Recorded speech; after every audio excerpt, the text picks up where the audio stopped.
Hello friends, आप सभी का मेरे हरे कृष्णा चैनल में स्वागत है।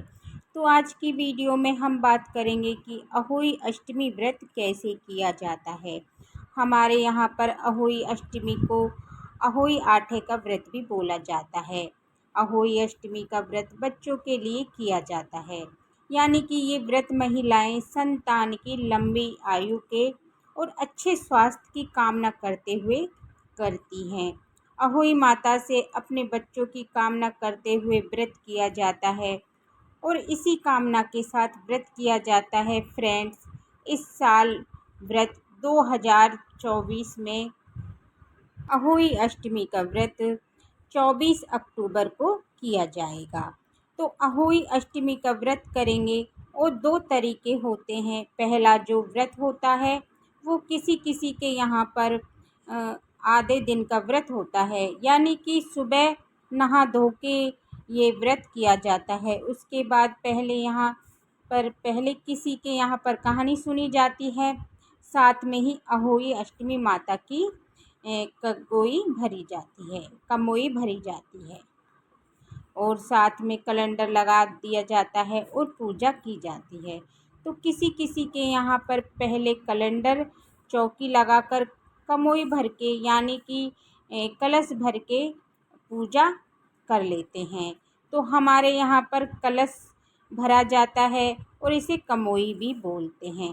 उसके बाद कहानी सुन लेते हैं और कहानी सुनने के बाद जो बायना निकाला जाता है वो बायना अपनी सासू माँ को दे देते हैं। उसके बाद व्रत को खोल लेते हैं। व्रत खोला जाता है तो ठंडी चीज़ें खाई जाती हैं। हमारे यहाँ अहोई अष्टमी का व्रत करते हैं तो गर्म चीज़ें नहीं खाते हैं। एक बार आप खाना खा लेते हैं तो उसके बाद आप कितनी भी बार खाना खा सकते हैं, यानी कुछ भी खा सकते हैं और व्रत वही पर पूर्ण हो जाता है। किसी किसी के यहाँ पर अहोई अष्टमी का व्रत पूरे दिन का होता है, यानी कि वो लोग तारों की छाँव में व्रत खोलती हैं।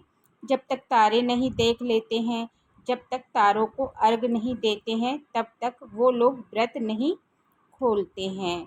तो उन लोगों से पूरा दिन व्रत किया जाता है और फिर कहानी सुनी जाती है, तो पूजा की जाती है और उसके बाद तारे निकलने के बाद व्रत खोला जाता है। इस तरह से वो लोग व्रत करते हैं।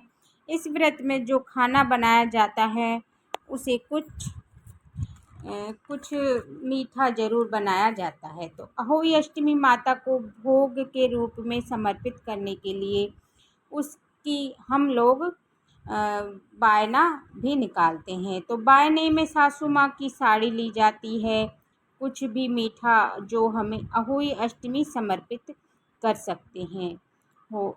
तो ये चीज़ें अपनी सासू माँ को पैर छूकर दे दी जाती हैं। अगर जिनकी सासू माँ नहीं है वह किसी परिवार की बड़ी महिला को दे सकते हैं, अपनी जिठानी को दे सकते हैं या अपनी ननद को दे सकते हैं। और अगर कोई आसपास नहीं है तो मंदिर में या पंडिताइन को दे सकते हैं, या इस तरह से अहोई अष्टमी का व्रत किया जाता है। तो फ्रेंड्स, अहोई अष्टमी के व्रत में कलश भरे जाते हैं और अहोई माता का जब कैलेंडर लगाते हैं तो उसके सामने ही हम कलश भरते हैं। और हमारे यहाँ पर कमोई को मैंने आपको बताया कि किसी किसी के यहाँ पर कलश भरा जाता है और किसी किसी के यहाँ पर 2 कलश भरे जाते हैं। तो किसी किसी के यहाँ पर तो 2 कलश भरे जाते हैं और किसी किसी के यहाँ पर 1 कलश भरा जाता है। तो ज़्यादातर जगह पर 2 कलश भरे जाते हैं, जिसमें 1 कलश में हम लोग गेहूँ लेते हैं, यानी कि कोई भी अनाज भर लेते हैं। दूसरे कलश में जल भरा जाता है। तो ये दोनों कलश जोड़े के रूप में रखे जाते हैं और नीचे हम गेहूँ का आसन देकर और कलश रखते हैं और नीचे हम गेहूं का आसन देते हैं और नीचे गेहूं वाला कलश रखते हैं। फिर उसके बाद उसके ऊपर हम जल का कलश रखते हैं, तो उसमें हम जल भर लेते हैं और उसके बाद हम साहू माता की माला कलश पर पहनाई जाती है। तो साहू माता की माला हर परिवार में नहीं होती है तो आप कलश भर के ये रिवाज कर सकते हैं। उसके बाद हम कलश को दिवाली तक वहीं पर रखते हैं, यानी कि पूजा के बाद जो भोग प्रसाद है उनको हम हटा लेंगे और हम सारी चीज़ें हटा लेंगे, लेकिन हमें कलश रखे वहीं से नहीं हटाने हैं। मतलब कलश को वहीं पर छोड़ देना है, वहाँ से हम नहीं हटाएंगे। तो जेघड़ दिवाली के टाइम पर हटाई जाती है। तो किसी किसी के यहाँ पर तो ये 2 घड़ छोटी दिवाली को हटा देते हैं और किसी किसी के यहाँ पर ये 2 घड़ बड़ी दिवाली को हटा देते हैं और किसी किसी के यहाँ पर तो ये 2 घड़े भैया दूज के दिन हटाई जाती है। आप किसी किसी के यहाँ पर जैसा रिवाज हो आप उस तरह से 2 घड़ को उठा सकते हैं। अब 2 घड़ को उठाने के बाद बात है कि इसमें हम रखे अनाज और जल का क्या करना है। तो देखिए, इसमें जो अनाज और जल भरा होता है, तो देखिए अनाज इसमें भरा है वो अनाज आप दान दे सकते हैं। पहले तो क्या करते थे, घर में ही किसी बड़ी महिला को बायना देते थे, उसी को अनाज देते थे, लेकिन अभी ये कि इतना यूज़फुल नहीं होता है उनके लिए ये अनाज, तो आप ये अनाज किसी मंदिर में पहुंचा सकते हैं। किसी भी ज़रूरतमंद को ये अनाज आप दान में दे सकते हैं। इसके साथ साथ जिस कलश में हमने जल भरा है उस जल को एक बार पूरे घर में छिड़कना होता है। तो दिवाली को ये घड़ा उठाते हैं तो वो घर के सभी सदस्य नहाने के पानी में इस जल को थोड़ा थोड़ा मिला लेते हैं और इस तरह से पूरा जल यूज किया जाता है। तो बहुत सी परिवार में कलश जो है ये भैया दूज को उठाए जाते हैं। जो लोग भैया दूज को ये कलश उठाते हैं वो नाज को दान कर देते हैं और ये सब सेम तरीका होता है। लेकिन दूसरे कलश में जल भरा होता है उसे गोवर्धन के अगले दिन यानी भैया दूज के दिन गोवर्धन को उठाते हैं। तो पहले तो उस जल से घर में छींटे लगाए जाते हैं और बाकी जितना भी बचा हुआ जल होता है उससे गोवर्धन को वहाँ से साफ़ कर दिया जाता है। तो उसी जल से धोया जाता है और उसके बाद वहीं पर बैठकर भैया दूज की कहानी सुनी जाती है। तो इस तरह से हमें हमारे कलश उठाने हैं।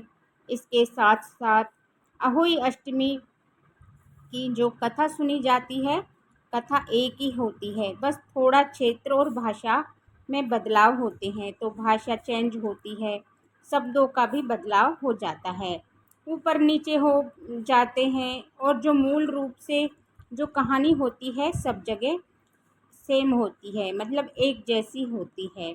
इस तरह से पूजा विधि है। तो पूजा विधि लगभग सब जगह एक जैसी होती है, बस भोग प्रसाद चढ़ाने में थोड़ा सा सब जगह बदलाव होता है। तो किसी के जगह पर यहाँ पर पूड़े चढ़ाए जाते हैं और किसी जगह पर हलवा चढ़ाया जाता है। तो किसी जगह पर पतासे से भी पूजा कर लेते हैं, तो थोड़ा भोग प्रसाद अलग रूप से चढ़ाया जाता है। वैसे सभी जगह कलश भरे जाते हैं और सभी जगह अहोई अष्टमी की जो मूर्ति होती है, फ़ोटो होती है, वो लगाई जाती है। किसी किसी के यहाँ पर फ़ोटो ना लगा के गैरू से और छापा बना लिया जाता है। कुछ लोगों को यहाँ पर तो अहोई के दिन दूध से बनी हुई चीज़ें नहीं खाती हैं। अगर आपके यहाँ पर रिवाज है तो दूध से बनी हुई चीज़ें ना खाएं, और ये सब जगह ऐसा रिवाज नहीं है। ये बहुत कम फैमिली में है जिनमें दूध से बनी हुई चीज़ें नहीं खाते हैं, उस दिन ये नहीं खाते हैं। तो इसीलिए मैंने आपको बताया कि आपकी फैमिली में ऐसा कोई रिवाज है तो आप एक बार अपने बड़ों से पूछ सकते हैं। तो पूछकर आप फॉलो करें। और फ्रेंड्स, इस तरह से अहोई अष्टमी का व्रत किया जाता है। तो व्रत की पूरी विधि मैंने आपको बता दी है। व्रत की सामग्री, व्रत की पूजा विधि के विषय में मेरे चैनल पर वीडियो आ चुके हैं, आप वहां से देख सकते हैं। अगर आपको ये वीडियो पसंद आया हो तो, और अगर ये वीडियो आपके लिए यूजफुल हो तो वीडियो को लाइक करना। और अभी तक आपने मेरे चैनल हरे कृष्णा को सब्सक्राइब नहीं किया है तो चैनल को सब्सक्राइब कर लेना।